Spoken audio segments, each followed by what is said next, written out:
Good afternoon, good evening, wherever you are, but welcome to Follow Maniacs with me, Gary, and this is going to be a visual response to David John Wellman. He has 10 questions for Christians, and as one, I am going to answer them, but I'm also going to answer 10 questions in response. So, if he wants to respond to them via video or in the bottom, if anyone else wants to respond to them, please do so. Anyway, let's continue. Here are the 10 questions I would like to ask Christians. 1. Why is there something rather than nothing? When I say something, I include God. You believe that everything other than God exists because God created it, but why does God exist rather than not exist? If your answer is that God is somehow logically or metaphysically necessary, then what logical or metaphysical contradiction results from the non-existence of God? Right, but the thing is, right, I believe that God created what we consider string theory. So there is a great regression of the what's it? I think it's like a great ripple or something. I think people call it. I can't remember. There's loads of books that I've read on the subject. But anyway, there was no starter apart from that. So the thing is that given what we know about the universe, it seems to be the most logical outcome to me. Now, it doesn't mean that I'm right. It doesn't mean that I can't be proven wrong down the line. And we always have to preface any of our opinions with that caveat that, our opinions are exactly that, our opinions. But I think it's more necessary given the available evidence and given string theory. And given how string theory works. And string theory seems to be more stronger than any theory that we have to the origins of the universe. 2. If current trends continue, Islam will overtake Christianity as the largest religion in the world roughly a few decades from now. A few decades, a couple of centuries, maybe not. Again, it depends on a lot of factors. Okay, carry on. Assuming this actually happens, and assuming the Islamic God doesn't actually exist, do you think this overtaking of Christianity by Islam is better explained under Christian theism or under naturalism? It's not a theist or an atheist argument or naturalism or whatever you want to call it. It's a purity opinion thing. People are sheep. People will go whatever their friends think is cool.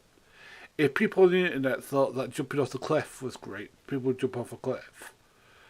That's the reason that a lot of right wing ideas can't get traction online because a lot of people are gullible of the sort of right wing media and stuff like that. So people be atheists because a lot of atheism did a lot of things early on to bedrock the internet for itself. It has nothing to do with the validity or non-validity of atheism. So this is a total non-argument because again, like this is basically a numbers thing. Again, the world could be totally atheist and Christianity could be totally true. The world could be totally Christian and atheism could be true. Again, one does not negate the other, nor does the fact that that one religion is bigger than the other negate any of the others. Again, I will concede right now that Islam could be the truth.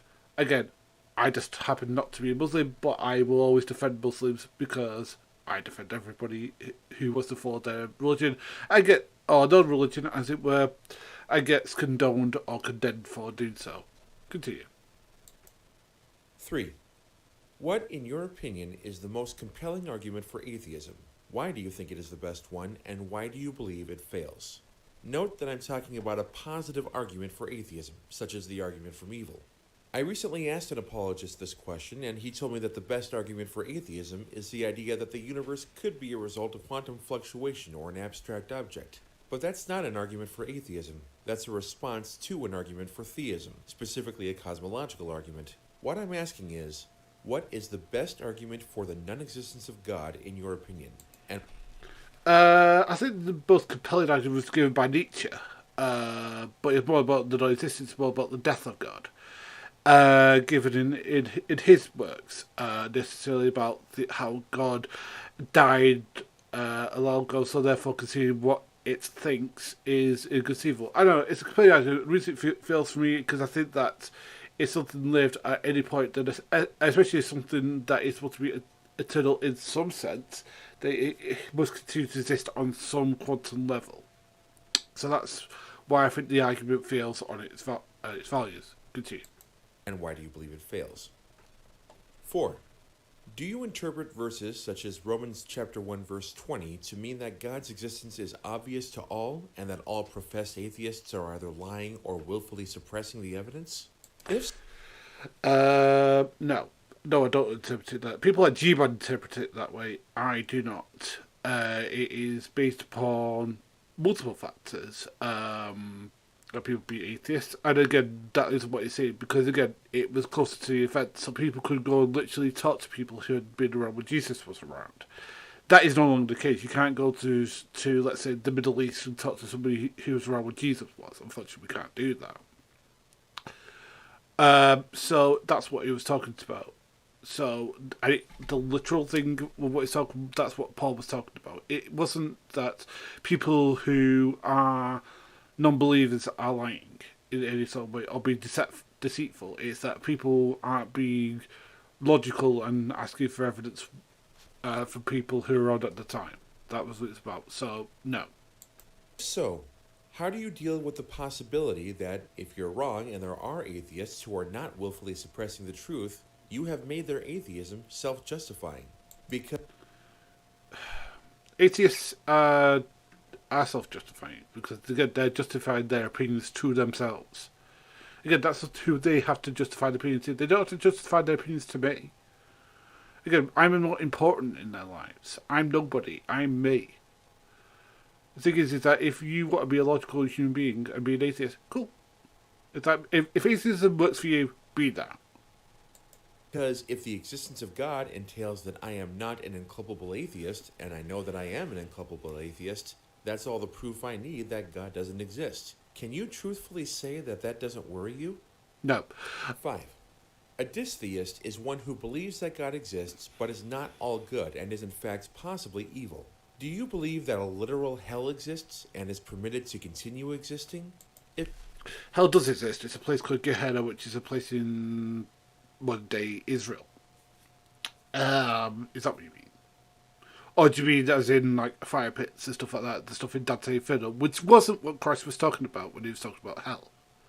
He was talking about an absence of God in one's life and how that might affect your intellect. Because again, it's about being saved again in a literal and spiritual manner.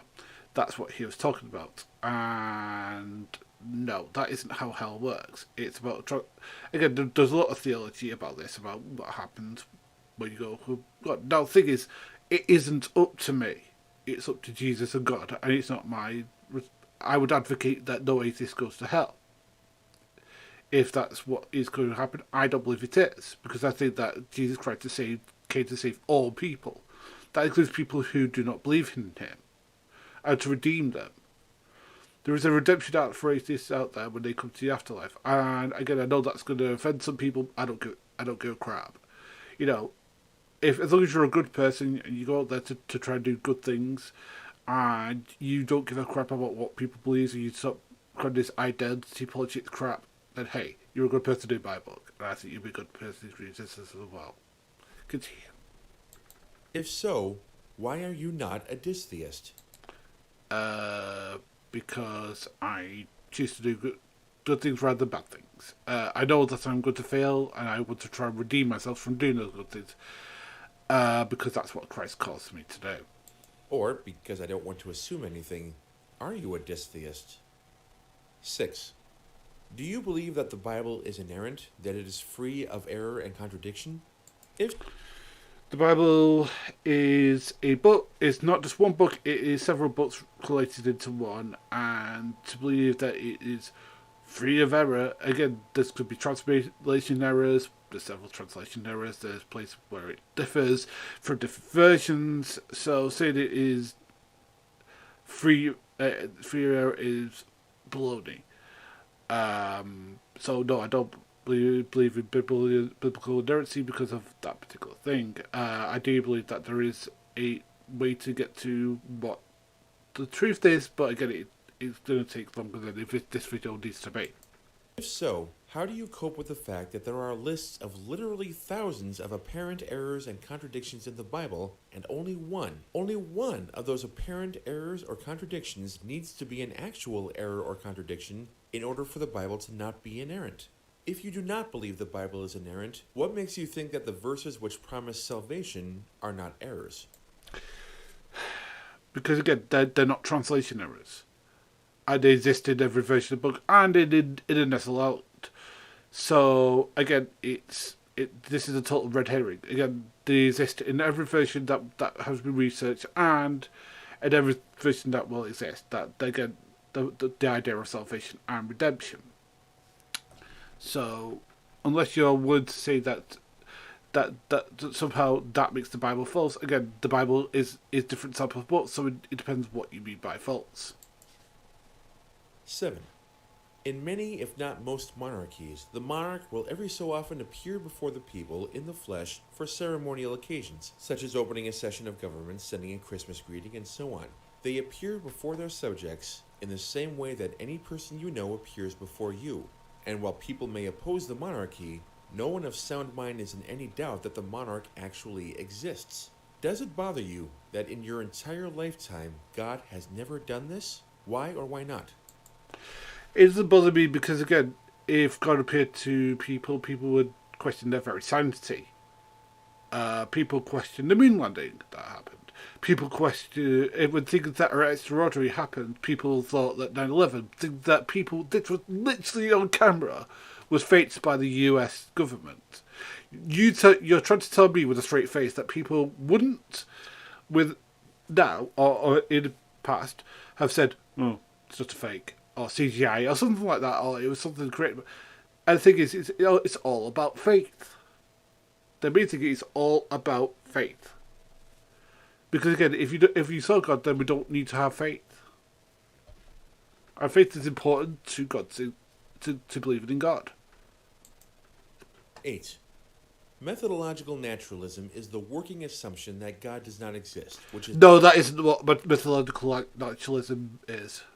Methodological naturalism is the belief that the mechanics of the universe will happen in a prescribed manner and can be tested and will not differ in order for you to test and observe them. That's what methodological naturalism is.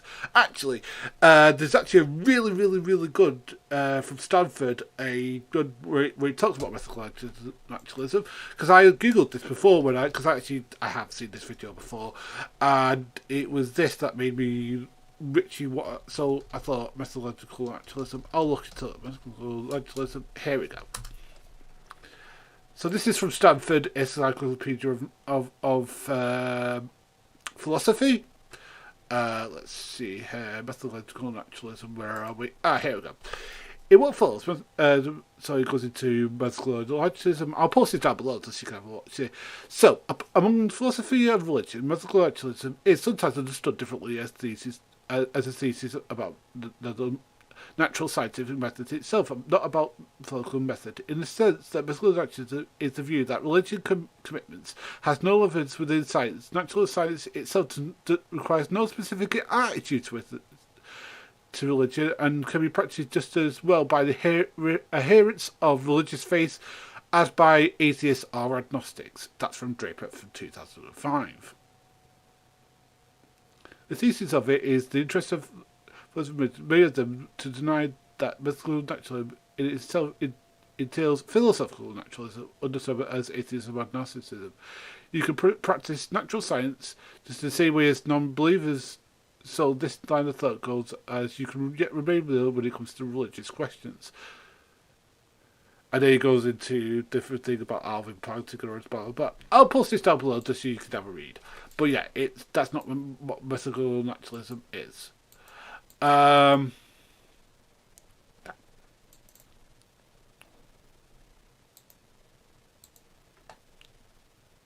continue. Is necessary to do science. Because if we assume that God exists and has the power to affect results, then we cannot trust any results. Methodological naturalism does not entail metaphysical naturalism, which is the actual position that only the natural world exists and God does not exist.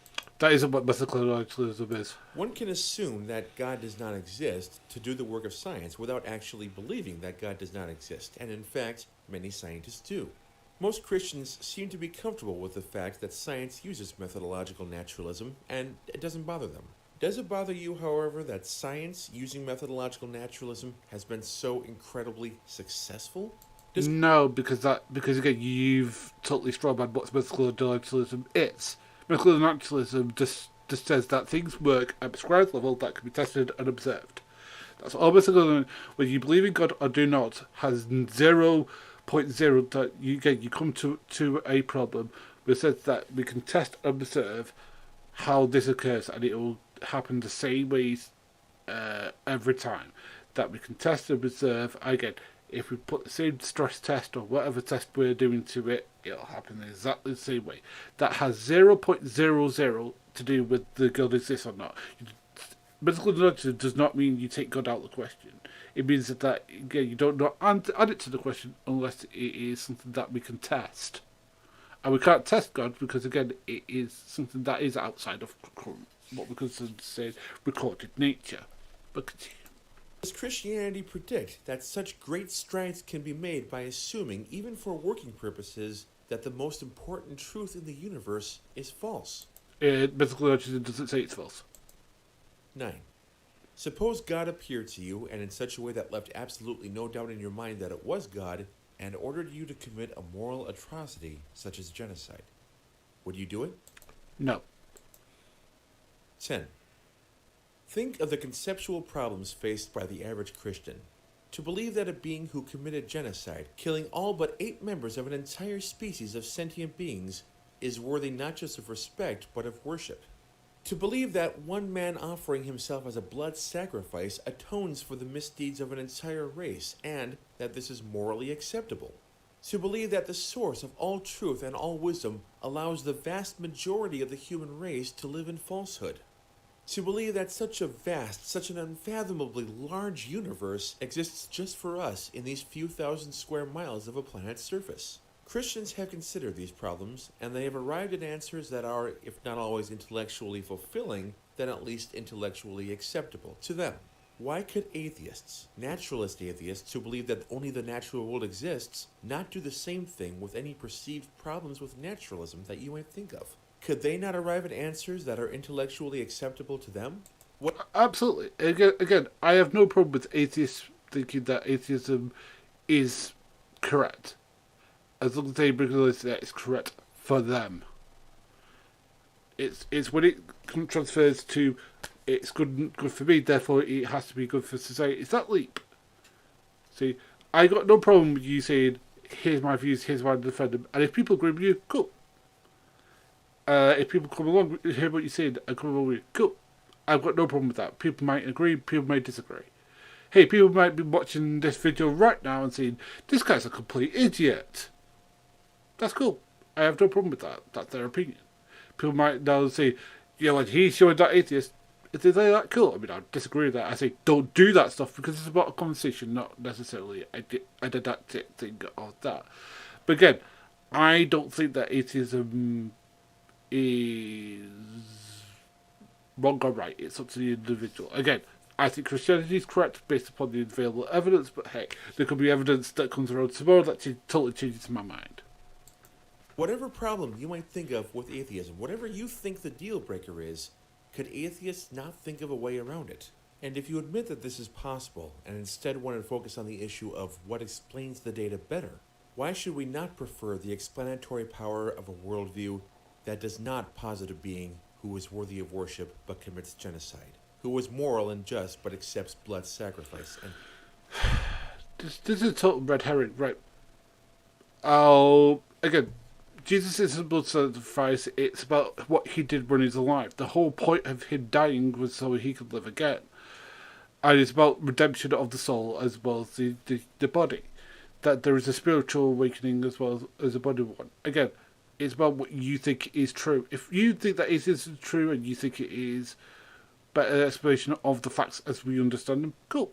As I said a minute ago, cool. and so on. At the very least, isn't naturalism simpler? Yeah, but simpler doesn't mean correct. I think the most correct information is the correct answer. We shouldn't care if it's simple or complicated. I'd rather go for the correct answer than the one that is incorrect. Because funny, evolution isn't a simple answer, it's a very complicated one. Doesn't mean that we should go for the simple answer of intelligent design or creationism. If you would like to answer these 10 questions, you can either answer them... Anyway, yes, so that. So I do have 10 questions for David or anyone else who watches this video. I don't know if I'll do 10, I'll do as many as I think is right. Question 1. What evidence would convince you that your position is wrong? Now, I'm not saying atheism, but maybe that would diminish your step to maybe agnosticism, true agnosticism, or stuff like, for example, pantheism or deism. Because maybe the deal breaker for you is religion. Question 2. What scientific evidence do you think there is that just describes for you that makes God unlikely more than likely? Question 3.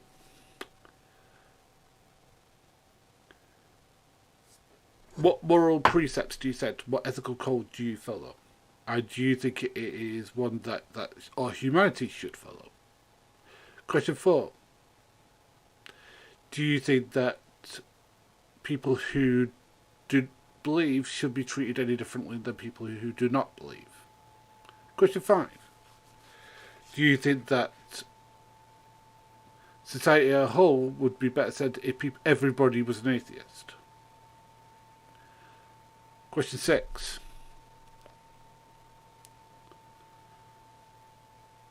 What are the things at the moment you think that the world needs to address the most? So for me personally, I think it is the climate change issue, and also the issue about people not being able to feed and clothe themselves. And I think that's something that we believers and non-believers can agree about. Okay? Next question is,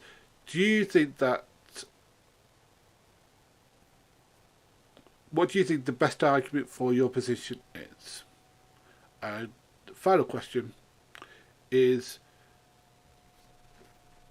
what do you think that believers and non-believers can work on to create a better world? So we could put our disagreements aside and do that. Okay, if you wish to answer those questions, please do so. These aren't gotcha, these aren't... But there's questions that I thought would be interesting. Anyway, David, I hope I answered your questions. I hope some people say, you never asked today. Well, I gave my answers. I hope